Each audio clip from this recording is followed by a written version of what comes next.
तयार रहा, मैदानात उतरायला सज्ज आहेत आमदार संजय गायकवाड आणि माजी खासदार इम्तियाज जलील।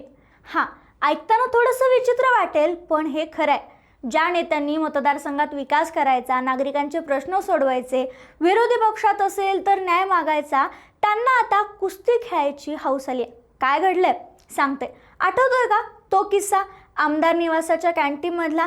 संजय गायकवाड यांनी कॅन्टीनवाल्याला मारहाण केली होती आणि यावरच माजी खासदार इम्तियाज जलील, मी जर कॅन्टीनवाला असतो तर उलट संजय गायकवाडलाच मारलं असतं, असं विधान केलं। मग काय, जलील यांच्या या विधानाला उत्तर देताना गायकवाड म्हणाले, तू जर तिथं असतास तर तुलाही मार खावा लागला असता। इतक्यावरच हे थांबलं नाही बरं का। परत यावर जलील म्हणाले, बोल कहा आना है, दिन तेरा वक्त भी तेरा, असं सभेत म्हणाले। आणि मग आमदार संजय गायकवाड थेट मैदानात उतरले, तेही करारनामा घेऊन। आता त्या करारनाम्यात काय लिहिलंय सांगते। दगडधोंडे वापरणार नाही, धर्माच्या नावाने दोघंही भांडणार नाही, मैदानात फक्त जलील आणि गायकवाड, तिसरं कुणीच नाही।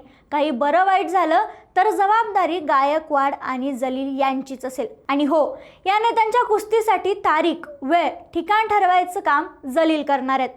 जिथं लढाई होईल तिथल्या पोलीस निरीक्षकाला हा करारनामा देणार असल्याचं देखील गायकवाड म्हणालेत।